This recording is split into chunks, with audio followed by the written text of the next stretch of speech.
Hello again. Thank you for being patient with us and enabling us to move on quickly. Let me introduce Dr. Elaine Arnold, who trained as a teacher, taught for several years before she changed her career to social work. She was a founder member of Nafsiyat Intercultural Therapy Centre and is also a lecturer in social work at Sussex University for several years, and she's Director of Supporting Relationships and Families. Elaine has years and years of experience in this work, and we are so honored and privileged to have her with us today, and I'm sure that we will really benefit from what she has to share with us. So thank you, Elaine. And you're welcome. Thank you. I liked how he stressed years and years. Which is true, really. I'm sorry about the whole thing this morning, but we got our wires crossed when I was at the station. Since when I should have been here, I was standing at the station. Never mind, we are here. And sorry I have to rush away because I have another engagement. I'm talking to probation officers this afternoon across London. And so I'll have to just speak quickly and rush away. Now, I'm not going to be as specific about death as my colleague was. I'm covering separation and loss and the impact on the emotional health of children and young people, specifically of African Caribbean origins, and the importance of mourning. Right? And my work is based on attachment theory, which was founded by a psychologist, child psychiatrist, as many of you know, who was called John Bowlby. And he was not the only person who talked about attachment, but he was the one who made it really accessible to the ordinary person. And so this theory is not something far-fetched that you have to be a university graduate to understand it at all. It is something quite local, and everybody should be aware of what we're talking about when we're talking about attachment and what happens when it's broken by being separated. Now, many children who experience problems of an emotional nature present their difficulties at early stages of their lives, and very often it's not really picked up, either by parents or by carers. They don't pick it up early. And then by the time they get to school, those children are capable of creating disruption to the point where they or their peers are unable to benefit from the teacher's efforts. And as we know, we hear a lot about why are black children of especially African Caribbean origin at the bottom of the educational pile. We hear that all the time. And then another thing we hear, all right, some of them do well in primary school, but by the time they get to secondary schools, they're excluded, they are in the they're referred to the referral units, and they stop learning, it seems. Sometimes, because of the lack of objective assessment of their needs, it's not clear whether some of the reasons for the acting out behavior may be from emotional disturbance or actually mental ill health. because, as you know, children can suffer from mental illnesses as well. Now, I acknowledge that there are several groups of children, but why am I picking specifically on African Caribbean children? One, because they're always in the media and negatively, and secondly, because I did my research among Caribbean people. Thank you. But the reactions of these children are applicable to reactions of children of all ethnic groups who experience separation and loss. It's a universal way of reacting. Now, these children that we are talking about now are children of the third, fourth generation of African Caribbean. And if you remember your history, or if you know about how Caribbean people came here, you will know that many of the parents, and specifically mothers, who came to work left their young children in the care of grandparents and extended family. You know that history of the Caribbean migration. What happened then? Because people were not all that aware of child development, mothers particularly thought that because the children were young and they were small, it would be okay to leave them. And that because they loved the children would automatically love them. And it didn't matter if they didn't see the children for a number of years. When they met together, they would love each other and it would be happy families forever after. But child development doesn't work that way. The children become attached to the carer who is nurturing them in the everyday experiences of life. And that's what happened with a number of our African Caribbean children. They were left behind, and then suddenly, at some stages of their lives, they were told that they were going to come and meet their mothers. And it was not a happy situation. And in some ways, it was like a death. There are little deaths that these Caribbean children went through. You were here with your grandmother, and you are told you're leaving tomorrow, because many children were not prepared gradually a build-up that they are going to leave. And then, because we are talking about the 60s and 70s and so on, flying about was not like today. We didn't have Skype, we didn't have the telephone and all of that. So you left grandmother 4,000 miles away. You see now, it's like a little death. And when the children came, they were grieving. But it was not understood as that.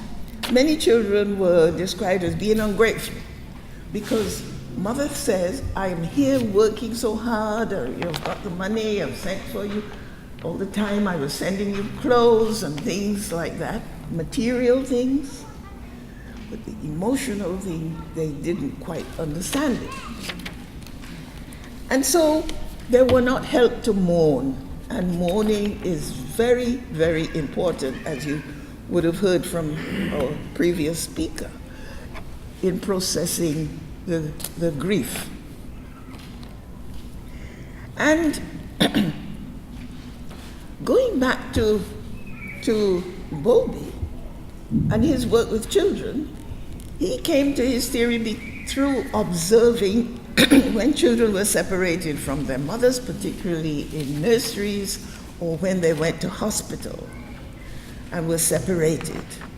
And they went through three distinct stages, which our Caribbean children, when you looked at them, were going through the same. And the first stage was protest.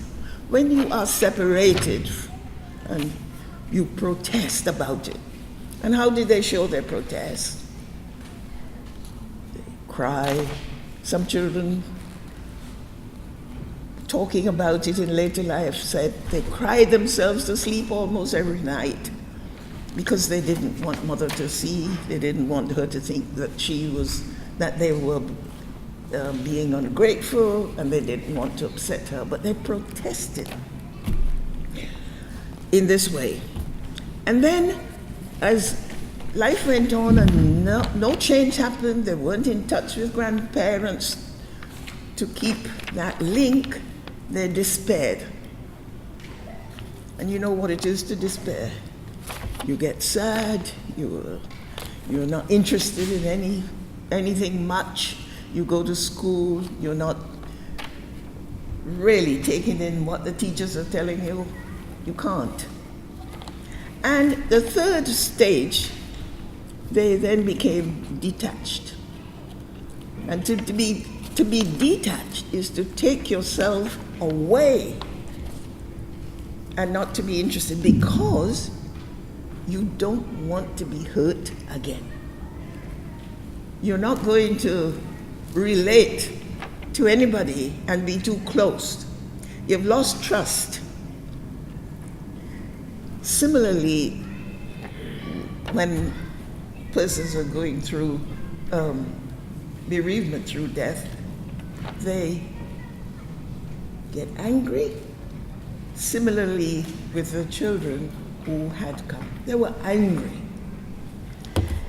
And whilst working in Nafsiyat, the Intercultural Therapy Centre, and children were referred, mostly you saw in the referral, he is always angry. And the teachers didn't really put the two things together. Why should he be angry? He's in a good school, it's better off than he was in the Caribbean, they thought. Maybe economically, but not emotionally. Okay. Now, boys and girls react differently to separation and loss and so on. Boys sometimes show their anger and their hurt through aggressive acts. And very many of our boys tended to be aggressive. They had to hit out, because they're unhappy all the time. So they're hitting out. And sometimes they were projecting their feelings of disappointment and all those feelings of loss and so on from the family into the school. And then sometimes, and mostly the girls, would tend to withdraw. Speaking to women among whom I did my research about their reactions to this loss and this separation, I sit at the back of the class, and if the teacher doesn't see me, so I don't do anything, I just sit there. But I'm so unhappy thinking about when will I see my grandmother ever again? And some of them, unfortunately, were never able to see them again. And very often, some of the girls reacted negatively towards their mothers. Because why did mother bring me here to be so unhappy? Why? Why did she leave me there with my grandmother? I was happy, my school friends, my school and everything. I had all those things to which I was attached. Why did she bring me here? They were quite angry. And then one sociologist looking at the reactions of boys and girls from the African Caribbean origins, he predicted that some of the adolescents would be likely to become short-term casualties. Adolescent girls who find themselves adrift in levels of conflicts too great to tolerate. I put it in common language. He was thinking about the effect on their mental health. And we know that for some time, the mental illness among Caribbean women was about 3 times as much as it was of the indigenous people. Most of them were diagnosed, rightly or wrongly, and we think mostly wrongly, as being schizophrenic. Meaning they were psychotic, out of touch with reality completely, and we know that some of those reactions were grief reactions. They were still mourning for their own mothers, because when they came, they were young women and they were mourning for their own mothers. That had not been processed, and so they could not help their children to process their feelings. One thing that was lacking was communication. People didn't talk about it. And you were told this morning, we need to talk about what is on our minds, what is worrying us, what are the issues as affecting us. But communication was lacking. And because the mothers felt that they had done their best under the circumstances, that they too had had a hard time of separation and loss, they became more and more detached. So there was no relationship, no sound, secure relationship. So, working with children who have suffered separation and loss, and I'm going to repeat again, there needs to be an open and honest conversation, communication, as to how the values and beliefs of all of us who work with these children influence our intervention. And as I say, some workers who may not have processed their own feelings about separation and loss, some who may have done and felt, well, I've got over mine, well, why can't you? Because sometimes we tend to think so, well, that is no big thing. It happened to me, and look at me, I got over it. And it may influence how you react to the person with whom you are working. All of us who are working with these children and their parents, they need to recognize when specialized attention is needed. Sometimes at our level, we are not able to reach the individual. And we mustn't be too proud to think that we can reach everybody with whom we work. Sometimes we need to have more specialist intervention. There's also the fact that some families, and this is not peculiar to Caribbean families, may refuse therapeutic help. There's some people who will refuse it, you know. There's a stigma attached, or a feeling that I should be able to cope by myself, and they will refuse the help. As we heard this morning about this father who is not cooperating at all. Now, back in the Caribbean when I worked as a social worker, I never took no for an answer, because we worked less rigidly, right? So on Sunday morning when I knew that he was at home, I was on the doorstep. Hello. I went to church, so I'm just passing. See how you're going and see how the children are. I'm seeing him in his own environment and see how he is reacting and trying to build up a relationship, because that is what, to work closely with people is that relationship that is needed, trying to build up a relationship.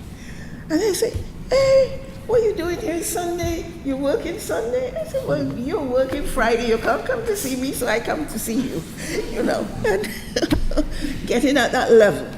And then gradually build up the relationship and try to get him to talk. And parents need to be dealt with sensitively, as I said, because some of them have had poor experiences which have not been processed, and we need to help them and deal sensitively with them. Now, when I said that the three responses, and we talked about the protest, those of you who are in the therapeutic field will recognize that relating to separation anxiety, the anxiety about having been left. And then the despair, that relates to the relief, the grief and the mourning, and the detachment to that building up that wall, a defense mechanism so that I cannot be hurt. And so slowly and gradually we get to break down that wall. And we need to utilize the whole attachment theory business. It's not out there for people working at the Freud Center and so on. It's for all of us. Because meeting attachment needs helps the individual to feel secure and safe. And people who have experienced loss need that security. There's fear. When is my turn next? Or who else is I'm going to be separated from? And when it's if it's a bereavement, yes, because when many of the children, and when I spoke to the women who were children who had been separated, they really, really felt deeply the fact that they could not have gone back to their grandmother to say goodbye. There was no, as we say in the therapeutic world, there was no closure, there was nothing to mark it. There was no ceremony, nothing to mark that. And so there was always this feeling of being insecure. Also, we want to help, in attachment theory, we want to help people to value the importance of sustaining relationships. Right? We want to provide a secure base from which the individual is able to explore. Because it's very strange that the more secure you are, the closer you are to somebody, it's easier for you to leave and explore because you know that person is going to be there when you come back. So those three little short points about utilizing attachment theory, thinking about it and utilizing, and get the individual to talk about how they feel that their attachment needs are being met. Are they feeling they're being nurtured? Are they feeling that close relationship?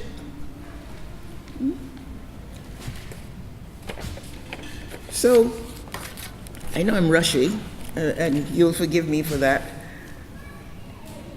But we also need to bring to the attention of policymakers that working in depth with clients is cost effective, and it also needs people with training.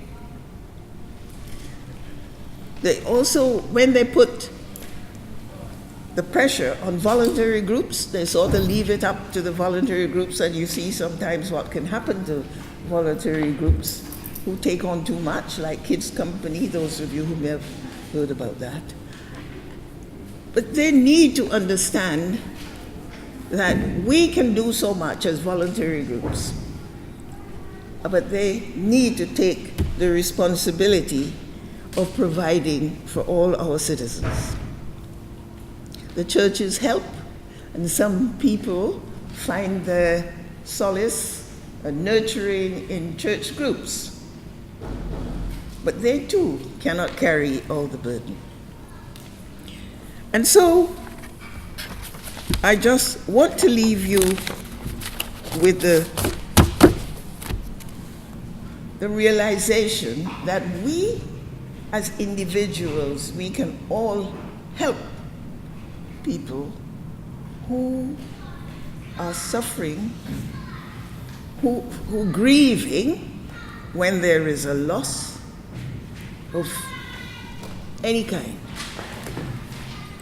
Adoption, fostering, private schools, boarding schools, all these situations build up those feelings of insecurity, of fear, of lack of nurturing, and we can all help in our own way.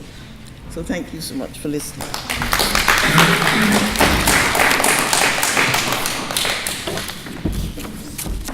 Any questions? Any comments? Don't have to be a question.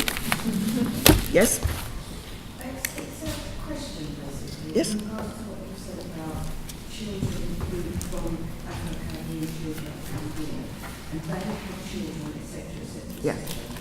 Do you find that although the media perception of Caribbean children hasn't really changed over the years, do you have any comments in regards to is that because of how the individual felt when they first came to the UK has handed down through the generations? Yes. Thank you for bringing up that point, because that's a very important point about the intergenerational nature of the whole feeling of not being wanted, not being nurtured, not being understood. That whole intergenerational thing has come down.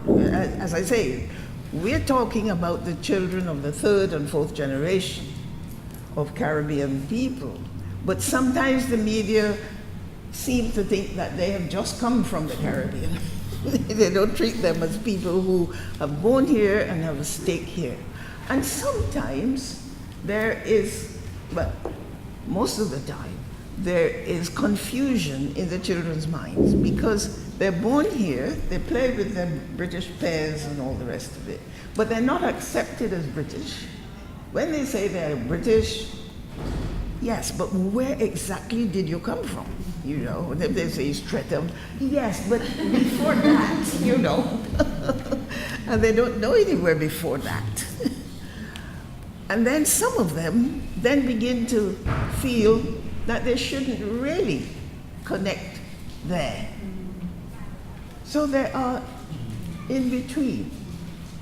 And in the period where the children had been left behind, they came and they grew up here,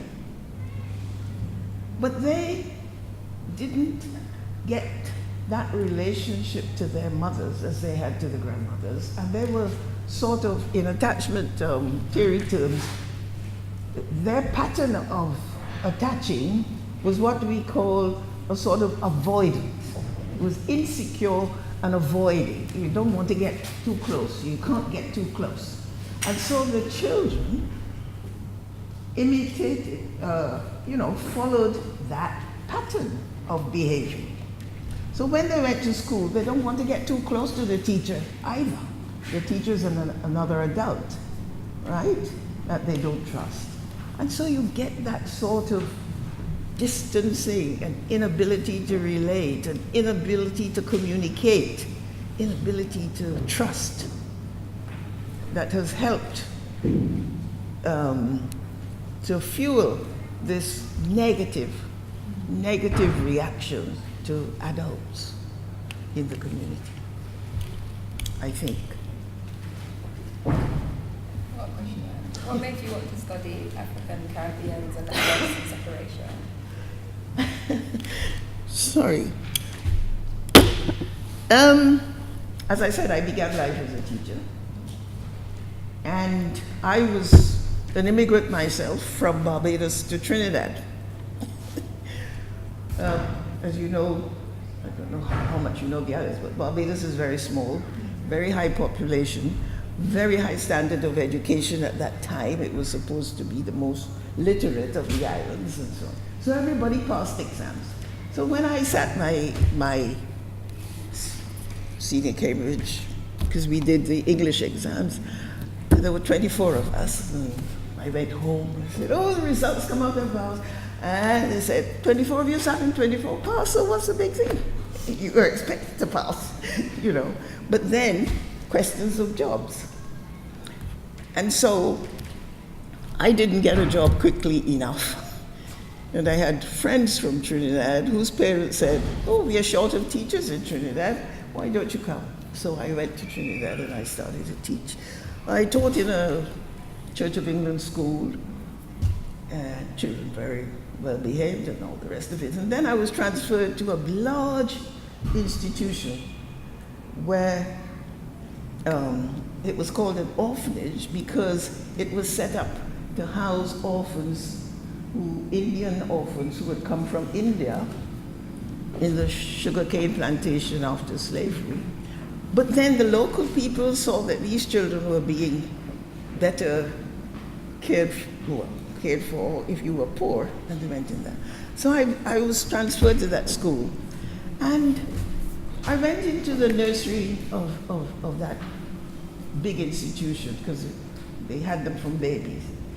And those babies, they wanted to touch you, they wanted to be held, because they weren't getting that from the staff. They were working on shift, they couldn't get too close to each. And I thought, this is not right. It shouldn't be like this. I want to change, I want to do something. And so I came to England and I went to university, I studied Bowlby and got my touch. So I was hooked on Bowlby from then because, children that I saw here in England were behaving exactly the same way as those children in Trinidad. So it wasn't the ethnicity or anything of that. It was just a human being and the child and reaction to loss and loss of closeness of a carer. So that was how I got on. And then when I went back to work because I was on leave from the Trinidad government. I went back and I told them, we need to do something about, but you know how governments, they don't listen to you. But at least the institution broke down the units in smaller groups so that older children and younger children could relate to each other and tried to make it a little bit like home life. And we also got people in the community to be uncles and aunts and remember birthdays and festivals and so on, and try to give them some impression of what nurturing was. But the immigration was going on, and I thought, now, Bowlby says just as a child needs his mother, mother needs her child as well.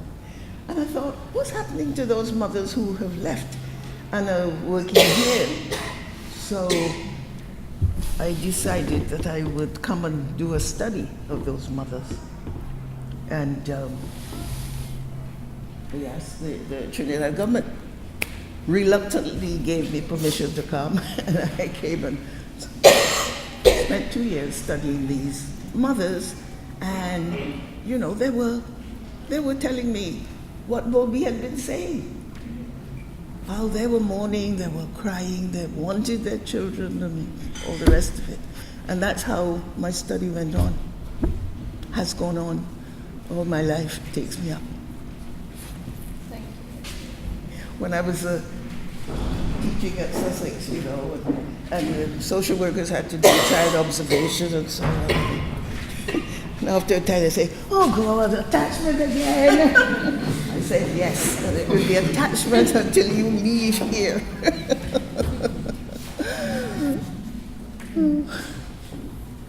Any other questions? It's not a question, it's a comment. Yeah. That's okay. Yeah, I just wanted to thank you really, because as a first generation born here, who had a mother who left an older sibling, I always thought that some of the behaviours that we have in the African Caribbean community is environmental, which is quite an easy assumption to make. And it hadn't occurred to me how that grief would be impacting the community for lots of different types of grief, actually. Yeah. But you've really kind of like opened something for me today without me having to go off and study for 2 years. So I want to thank you for that, because it's a really, I can see the way in which that is perpetuated. Yes. It's still kind of like, you know, second, Impacting. third generation now. So, yeah. Yes. And what is happening, what happened too later, that some of the first, now people in the sociological work call them the Windrush generation, but the first set of people who came and went back. So again, you got that separation and loss because they left and they've gone home. And some of the grandchildren haven't got the pleasure of having them hit their grandparents here, and they're still mourning. Still mourning. Yeah. Because it's something to do with that continuity, isn't it? Yes. Kind of like passing down the skills That's and right. understanding. That's right. That's right. And I, you know, don't go away feeling that I'm making a case to be sorry for people from the African Caribbean, because other groups experience this as well. Last week I was speaking to a group, and after a young lady came up to me and she said, you know, that really happened to me as well. And my mother gave me to my grandmother when I was 3 months old, and then they gave me back to her when I was 3.5 years old. And I'm from Egypt. You know, so from other people have had the experiences, and what I have done, you can take from that experience and for it to working with other groups. Chinese people, I work with some Chinese in Soho, and although they came as families and so on, some of the husbands couldn't find work in London. They're working up in Glasgow. And the children are down here, and they feel that loss of the father. Having been closely brought up, they came from Hong Kong and places like that. And they are at a loss, grieving and mourning, although they are in the same country, you know. So I take from my study and be able to apply it to other groups as well.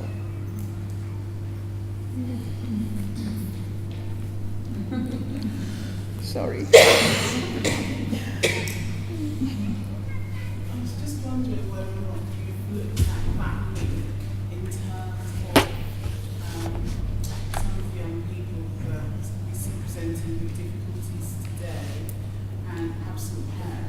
Yes. So not necessarily parents who die, but parents who Yeah. are lost to them because they've chosen to abdicate from parenting. That's And I right. just wonder whether or not you've done any research around how that impacts, because actually, from our perspective, you see lots of children who are very little being parented either very well or not, by quite devoted mothers quite often, but the children are acting out in terms of separation and abandonment in many of the ways that you described today as, grief or loss as a The grief. result of death. I'm just kind of, so it's just going off in my head, I'm just thinking about, we're seeing children presenting very angrily, using Yeah. unkind hands and words and feet on other children and on adults, and unable to attach, or then attaching inappropriately. Pretty. Yeah, that's right. Or, acting out in Yeah. different ways. And it just kind of made me wonder whether there's a link, and whether you've looked at that link. Well, we looked at some mothers who may be there and parenting physically, but they're not there emotionally. And that's what the children are reacting to. They can sense that there's not that closeness. And what has happened to that mother that is making her behave that way? And sometimes we don't go far enough to really find out, assessments and help her to process what has been going on for her. She may have felt a sense of abandonment by her own mother, because not all grandmothers were perfect. Some with the best will in the world. I remember talking to one woman, and she said she grew up with a grandmother who had 12 children to look after, from her different daughters who had migrated and so on. And this woman with whom I was speaking, and she said there wasn't trying to attach inappropriately. The number of young girls and the high rate of pregnancy, where they're looking for that love and affection. Sometimes older men, because they haven't had a relationship with fathers.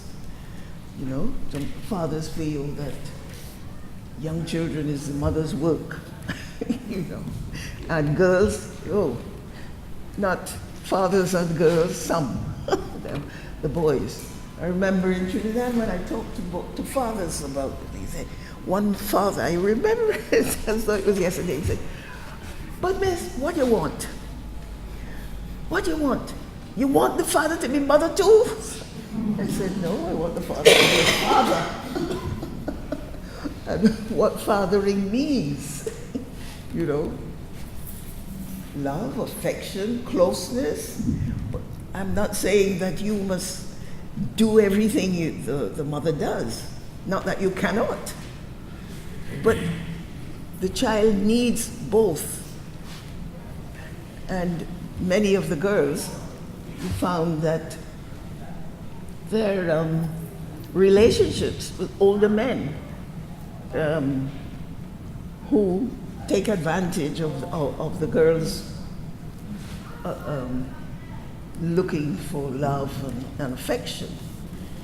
And there seems to be, well, I saw it in the Caribbean, I saw it here. I was in Holland a few months ago, and they were complaining of the same thing among the Surinamese and the Arubans and so on, living there in Amsterdam with the same sort of problems and the same sort of experiences that these children who are separated are having. Sorry. Thank you for that. Any other questions? Comments?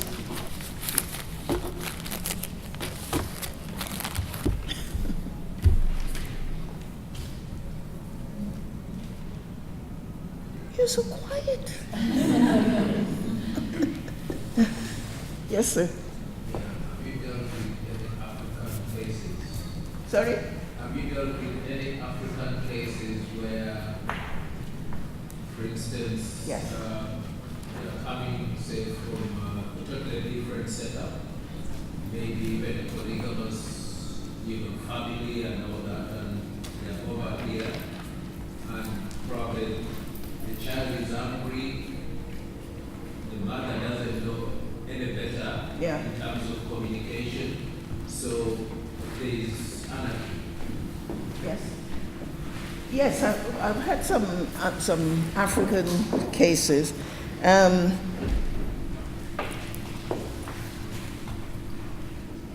I remember one distinctly. She was not from a polygamous family, but she had been brought up by grandmother, and then came to meet her parents here, who were studying, as that used to be some of the problems, and some of the what you call it, unqualified childminders to whom they gave their children to be minded and so on when they were here. That also posed a problem.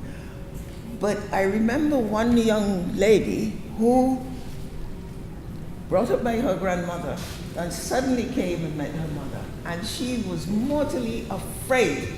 Fear was the emotion that she had towards her mother. And she referred herself, because she was at university and she was finding that the same reaction she was having towards her mother was the reaction she had towards the lecturers, and the fear was standing in her way of learning anything, And she said to me, when my mother comes into a room, I just freeze. She says, I freeze on the spot. And as though she was talking to me from the textbook, because there is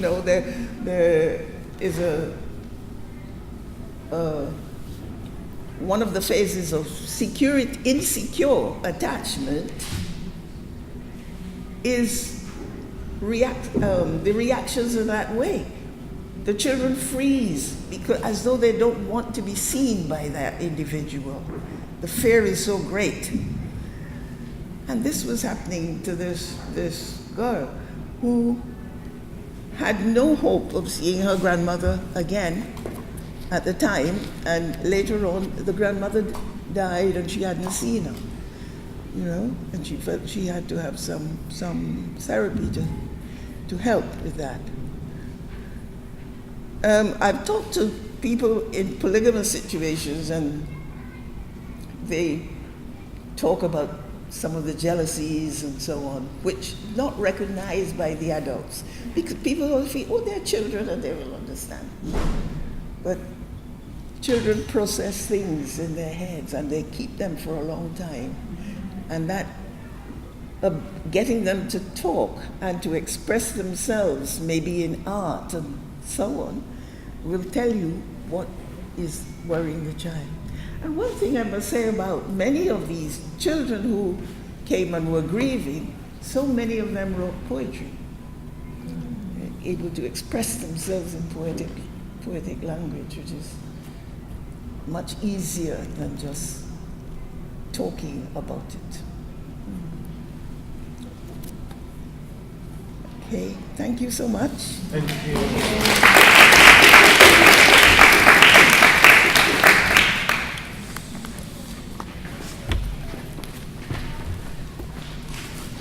I'm going to talk to probation officers about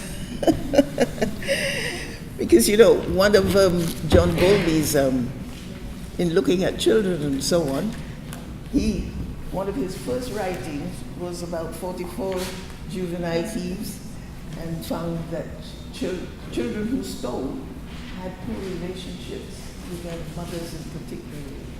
And so his work was not only about normal child care, but about delinquency and showing the link that loss of the relationship that the mother brings about. and that people very frequently don't notice, don't understand, or don't work with it. Okay.